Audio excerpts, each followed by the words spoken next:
ദിവസവും 2 നേരവും ഇങ്ങനെ കിഴിയും കുത്തി നല്ല സുഖമായിട്ടിരിക്കുകയാണ്. എന്തായാലും നമ്മളെ പ്രോഗ്രാം മുടക്കണ്ടെന്ന് വിചാരിച്ചു. എല്ലാവരും കണ്ടതിൽ വളരെ സന്തോഷം. വളരെ എല്ലാവരും സുഖമായിട്ടിരിക്കുന്നു വിശ്വസിക്കുന്നു. Welcome to Reignite once again.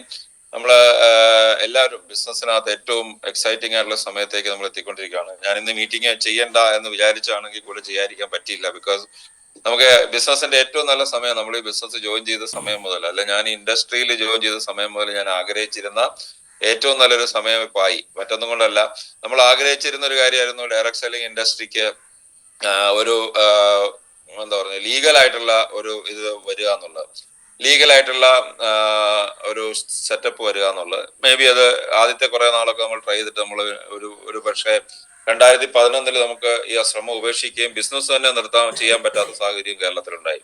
പക്ഷെ അത് കഴിഞ്ഞ് 2017 പിണറായി വിജയൻ സർക്കാർ വന്ന സമയത്ത് അത് അതിനൊരു രൂപരേഖ വരികയും ബിസിനസ് ചെയ്യാനായിട്ട് ഒരു ഗൈഡ് ലൈൻസ് ഉണ്ടാക്കുകയും അതിന്റെ പ്രകാരം ബിസിനസ് ചെയ്യുന്നത് ഇല്ലീഗൽ അല്ല, ലീഗൽ ആണെന്ന് ഇന്ത്യയിൽ ആദ്യമായിട്ട് കേരളത്തിൽ ഒരു ബില്ല് പാസ്സാക്കുകയും ചെയ്തു. അത് ശരിക്കും പറഞ്ഞാൽ അത് വളരെയധികം സന്തോഷവും അഭിമാനം ഉണ്ട്. 2017 മുതൽ 2018 തോന്നുന്നു, 2017 തോന്നുന്നു. 2017 നമ്മൾ ഈ ബിസിനസ് വന്ന സമയത്ത് അങ്ങനെ ഒരു സാധനം ഉണ്ടായിരുന്നില്ല. അതുകൊണ്ടാണ് നമ്മൾ ബിസിനസ് തുടങ്ങുന്നതിന് മുമ്പ് വെബ്സൈറ്റ് ഒക്കെ ഉണ്ടാക്കി ആൾക്കാരോട് പറഞ്ഞ് ലീഗലാകുമെന്ന് പറയേണ്ടി വന്നതുകൊണ്ടാണ്. പക്ഷെ അതിന്റെ അപ്പുറത്തേക്ക് ഒരു പടിയും കൂടെ 2019 സെൻട്രൽ ഗവൺമെന്റ് ചെയ്തു. സെൻട്രൽ ഗവൺമെന്റ് PCMC ആക്ട് എന്ന് പറഞ്ഞൊരിതുണ്ടായിരുന്നു, prize money and chit regulation act, ഒരു ആക്ട് ഉണ്ടായിരുന്നു. ആ ആക്ടിനെ മോഡിഫൈ ചെയ്തിട്ട് നമ്മുടെ ബിസിനസ് അതിനകത്ത് വരുന്നില്ല എന്നൊരു ഇതുണ്ടെന്നു. പക്ഷെ അതിനകത്ത് ചില കാര്യങ്ങളൊക്കെ നീക്കുപോക്കൊക്കെ ചെയ്യേണ്ടതുണ്ടായിരുന്നു. അതൊക്കെ ചെയ്തുകൊണ്ടിരിക്കുകയാണ്. പക്ഷെ ഒരു കാര്യം ഉറപ്പായി, 2017 മുതൽ ഈ കേരളത്തിൽ ഈ ബിസിനസ് ചെയ്യാൻ ലീഗലി പെർമിഷൻ ഉണ്ട്. പക്ഷെ ഇപ്പൊ ഞാൻ നിങ്ങൾ പറയാൻ പോകുന്നത് അതിനേക്കാൾ വലിയ കാര്യമാണ്. 2024 ഈ ഒരു ഒക്ടോബർ 18 16 18 കേരള മുഖ്യമന്ത്രി ഇതിന് ഒരു സ്റ്റെപ്പ് കൂടെ കടന്നിട്ട് ഇതിന്റെ ലീഗലായിട്ടുള്ള ബാക്കിയുള്ള പ്രൊസീഡിങ്സ് എല്ലാം റിലീസ് ചെയ്യാൻ പോകണം. അതായത് ഇനി ഒരാൾക്കും, അതായത് ഇതിനകത്ത് നമുക്കറിയാം ഇപ്പൊ ലീഗൽ കമ്പനികൾ ഉണ്ടെങ്കിൽ ഇല്ലീഗൽ കമ്പനികൾ ഇഷ്ടം പോലെ ഉണ്ട്. അപ്പൊ ഇല്ലീഗൽ കമ്പനികളെ പൂർണ്ണമായി ഒഴിവാക്കുക എന്നുള്ള ലക്ഷ്യത്തോടു കൂടി ഒരു പുതിയ സമഗ്രമായിട്ടുള്ള ഒരു നിയമവും അതുപോലെ തന്നെ അതിന്റെ ആക്ടിവിറ്റീസും കൊണ്ടുവരുവാണ്. ഈ പറഞ്ഞ അടുത്ത ഒരാഴ്ചക്കുള്ളിൽ തന്നെ അത് സംഭവിക്കും എന്നുള്ളത് മനസ്സിലാക്കാം.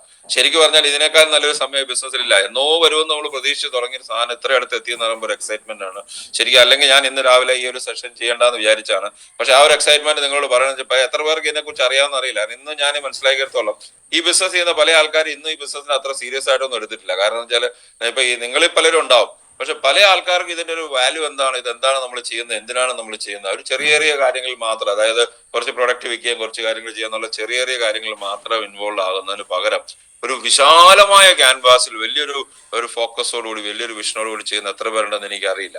പക്ഷെ എനിക്ക് നിങ്ങളോട് പറയാനുള്ളത്, നിങ്ങൾ ഒരു കരിയറാണ് ഇതിനകത്ത് ബിൽഡ് ചെയ്യുന്നതെങ്കിൽ, നമുക്കറിയാം ഇന്ന് ആയുർവേദത്തിന്റെ സമയമാണ്, ഹെൽത്ത് വെൽനസിന്റെ സമയമാണ്. ഞാൻ ഇന്ന് ഇവിടെ സ്റ്റേ ചെയ്യുന്ന ഹോസ്പിറ്റലിൽ ചെറിയൊരു ഹോസ്പിറ്റലാണ്. ചെറിയ ഹോസ്പിറ്റൽ പറയാൻ പറ്റില്ല, ആയുർവേദത്തെ സംബന്ധിച്ചൊരു മീഡിയം സൈസ് ഹോസ്പിറ്റലാണ്.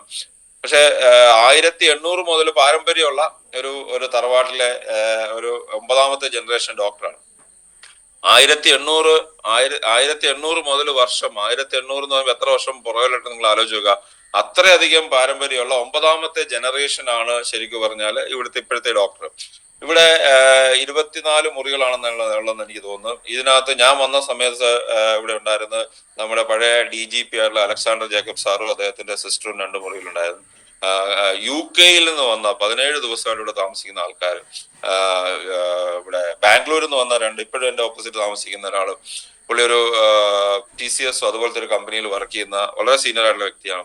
അപ്പൊ പുള്ളി ഡയബറ്റീസ് മാനേജ്മെന്റും അതോടൊപ്പം തന്നെ പുള്ളിക്ക് ചില ഡിസ്കിന്റെ പ്രശ്നമുണ്ട്. ഇത് രണ്ടും കൂടെ ഒരുമിച്ച് ചെയ്യാനായിട്ടിരിക്കുകയാണ്. അപ്പൊ നമ്മൾ മനസ്സിലാക്കേണ്ടത് ആയുർവേദം വെൽനസ് എന്ന് പറയുന്നത് നമ്മൾ പറഞ്ഞതിന്റെ അപ്പുറത്തേക്കാണ്. ഈ 17 ദിവസം ഇവിടെ വന്ന് കിടന്ന ഒരു ദിവസം ശരാശരി എനിക്കൊന്നൊരു 10,000 രൂപയെങ്കിലും ചിലവാകും, ഉറപ്പായിട്ട് 10,000 രൂപ ചിലവാകും. കാരണം അതുപോലത്തെ ട്രീറ്റ്മെന്റ് ആണ് ആയുർവേദം ഇവിടുത്തെ.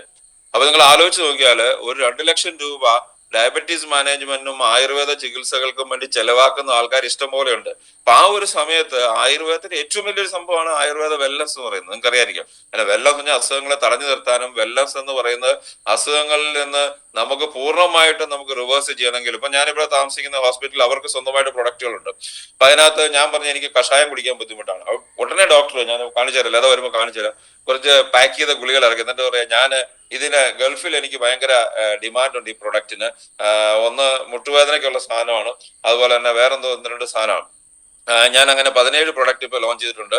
ഒരു വലിയ ഗ്രൂപ്പ് എന്നെ സമീപിച്ചിട്ടുണ്ട്. പക്ഷെ അവരുടെ പ്രശ്നം, അവർക്ക് 1 കോടിയുടെ ടേൺ ഓവർ ഉള്ള അത്രയും സാധനം ആദ്യം ഉണ്ടാക്കി കൊടുക്കണം. അപ്പൊ ഞാൻ അത് ഉണ്ടാക്കാനുള്ള ശ്രമത്തിലാണ്. ആ ഡോക്ടറെ ഗുളി ഒന്ന് കാണിക്കാം. ഇവിടെ ഉണ്ടാക്കിയ ഞാൻ പറയുന്നത്, ഇന്ന് നമ്മളെ കയ്യിൽ ഇരിക്കുന്നതിന്റെ വാല്യൂ നമുക്ക് അറിയില്ല. നമ്മളെ കയ്യിൽ ഇരിക്കുന്ന വാല്യൂ നമുക്ക് അറിയാത്തതിന്റെ സാധനം ഇതാണ് ഒരു പ്രൊഡക്റ്റ്. ഈ ഒരു പ്രൊഡക്റ്റ് ഞാൻ പറഞ്ഞ ഇതുണ്ട്.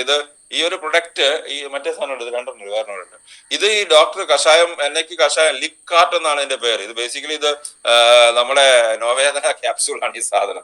അതുപോലെ തന്നെ ഇത് തൈലം അരിഷ്ടമൊക്കെ ഉണ്ട്. അതല്ലാതെ ക്യാപ്സ്യൂൾസ് ആയിട്ടും വെൽനസ് പ്രൊഡക്റ്റിലേക്ക് ഇറങ്ങുവാണ്. അപ്പൊ അതിനു വേണ്ടിയിട്ട്, അതായത് ഓൾറെഡി പുള്ളി പ്രൊഡക്റ്റ് ഇറങ്ങുന്നതിന് മുമ്പ് പുള്ളിക്ക് ഗൾഫിൽ ഇതിന്റെ ആരാധകരായി, ഗൾഫിൽ ഈ സാധനം കൊണ്ടുവന്ന ആൾക്കാരായി. നിങ്ങൾ മനസ്സിലാക്കുക, ഇതൊക്കെ പാക്ക് ചെയ്ത് ഇറക്കാൻ പോണം ഈ സാധനമൊക്കെ. ഇത് basically curcumin tablet with something else ആണ്. ഞാൻ ശരീരത്തിൽ നീര് പോകാനായിട്ട്. നമ്മുടെ കയ്യിൽ ഇരിക്കുന്ന ഇത്രയും ഫോർമുലേറ്റിലുള്ള ആയുഷ് പ്രീമിയം സർട്ടിഫൈഡ് ആയിട്ടുള്ള പ്രൊഡക്റ്റ്, ഇപ്പൊ ഡോക്ടർക്ക് ഇത്രയും പാരമ്പര്യമുള്ളതുകൊണ്ടായിരിക്കും ഒരാൾ വന്ന് ചോദിച്ചത്. അപ്പൊ അവർ പറഞ്ഞു ഇത് ഫസ്റ്റ് ബാച്ച് ക്ലിക്ക് ആയാൽ ഒരു വർഷം 100 കോടിയുടെ ടേൺ ഓവർ ഉണ്ടാക്കാനും നമുക്ക് പറ്റുമെന്നാണ് അവർ പറയുന്നത്. നിങ്ങൾ മനസ്സിലാക്കേണ്ടത്, എലമെന്റ്സ് പോലെ ഇത്രയധികം പ്രൊഡക്റ്റ് റിസർച്ച് ചെയ്ത് ഇത്രയും സാധനങ്ങൾ കയ്യിലുണ്ടായിട്ട് അതും വെച്ചിട്ട് നമ്മൾ പതുക്കെ ഇതിന് എന്ത് ചെയ്യണം എന്ന് ആലോചിച്ച് ഇപ്പോഴും തീരുമാനിക്കാത്ത ആൾക്കാരുണ്ട്. പിന്നെ അതിനകത്ത് കുറ്റവും കുറവും കണ്ടുപിടിച്ചേക്കുന്ന വേറെ കുറെ ആൾക്കാരുണ്ട്. അതിനൊക്കെ പകരം ഇതുകൊണ്ട് ഒരു കരിയർ ബിൽഡ് ചെയ്യാനാണെങ്കിൽ ഒരു സമയം ഇവിടെ ഉണ്ട്, അത് പോയി ചെയ്യുക. ബാക്കിയുള്ള ഒക്കെ സെക്കൻഡറി ആണ്. ഇപ്പൊ എനിക്ക് ഇങ്ങോട്ട് പറയാനുള്ളത്, നിങ്ങൾക്ക് ഈ ഡയറക്ട് സെല്ലിംഗ് എന്നുള്ള ബിസിനസിന്റെ ശരിക്കും പറഞ്ഞ എന്താണ് ഡയറക്ട് സെല്ലിംഗ്? സ്ക്രീൻ കാണാൻ പറ്റുമെന്ന് ഞാൻ വിശ്വസിക്കുന്നു. സ്ക്രീൻ കാണാൻ പറ്റില്ലേ? സ്ക്രീന് പറ്റേണ്ടതാണ്. ഓക്കെ, സ്ക്രീൻ കാണാൻ പറ്റുമെന്ന് വിശ്വസിക്കുന്നു. നമ്മൾ ഈ ബിസിനസ്സിനകത്തുള്ള ഏറ്റവും പ്രധാനപ്പെട്ട കാര്യം, ബി യുവർ ഓൺ ബോസ്. ഞാൻ ഈ ബിസിനസ് ചെയ്യുന്നതിന്റെ കാര്യം, ഞാൻ എന്റെ ബോസ് ആകാൻ തീരുമാനിച്ചിട്ടുണ്ട്. അതുകൊണ്ടാണ് ഒരു ജോലി കിട്ടുക എന്നുള്ളത്, ഒരു ജോലി ചെയ്യാന്നുള്ളതിനേക്കാൾ ഉപരി എനിക്ക് സ്വന്തമായിട്ട് എന്റെ സ്വന്തം ബോസ് ആയിട്ട് ഞാൻ മാറുക എന്നുള്ളതാണ്. അപ്പൊ ഞാൻ നിങ്ങളോട് ചോദിക്കുന്നത്, സ്വന്തം ബോസ് ആകാന്ന് പറഞ്ഞാല് നമ്മള് ചെറിയ ഒരു കാര്യം ചെയ്താൽ പോലും ശരിക്കും പറഞ്ഞാല് നമുക്ക് നമ്മുടേതായുള്ള ഒത്തിരി തലവേദനകളുണ്ട്. ഇപ്പൊ നമ്മളൊരു കച്ചവടം തുടങ്ങുകയാണെങ്കിൽ, ഒരു കട തുടങ്ങുകയാണെങ്കിൽ, ഒരു ഷോപ്പ് അല്ലെങ്കിൽ ഒരു സ്വന്തമായിട്ട് ബിസിനസ് ഇതുപോലെ ഹോസ്പിറ്റലൊക്കെ തുടങ്ങുകയാണെങ്കിൽ കൂടെ, ആ ഹോസ്പിറ്റലിനോ ആ സാധനത്തിനോ അതിന്റെ പുറകിൽ എന്തുമാത്രം ബുദ്ധിമുട്ടുകളുണ്ട്. ഇന്നൊരു സൺഡേ ആയിട്ട് ആ ഡോക്ടറെ ഞാൻ നോക്കിയപ്പോൾ ഇവിടെ ഉണ്ട്. രാവിലെ 7 മണിക്കാണ്, വൈകുന്നേരം 7:00 ഇവിടെ ഉണ്ട്. ഞാൻ പറഞ്ഞത് അത് ഒരു ഡെഡിക്കേഷൻ ആയിരിക്കാം, കമ്മിറ്റ്മെന്റ് ആയിരിക്കാം. പക്ഷെ ഇവിടെ നമ്മുടെ ബിസിനസ് ആണെന്ന് പറഞ്ഞാൽ അത്രയും കമ്മിറ്റ്മെന്റ് എത്ര പേര് എടുക്കുന്നുണ്ട്? നിങ്ങൾക്ക് നിങ്ങളുടെ ബോസ് ആകാനുള്ള നല്ല അവസരമാണ്. അതുകൊണ്ട് എനിക്ക് നിങ്ങളോട് പറയാനുള്ളത്, ബിൽഡ് ബിസിനസ് വിത്ത് പാഷൻ.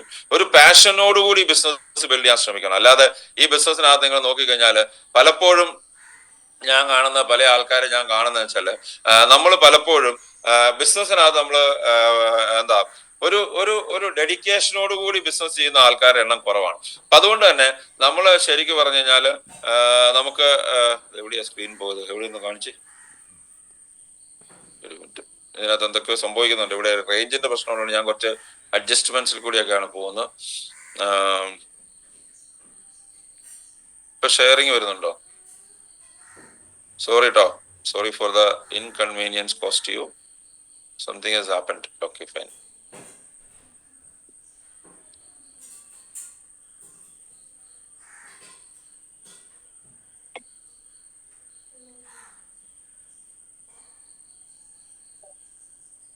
വരുന്നുണ്ടോ?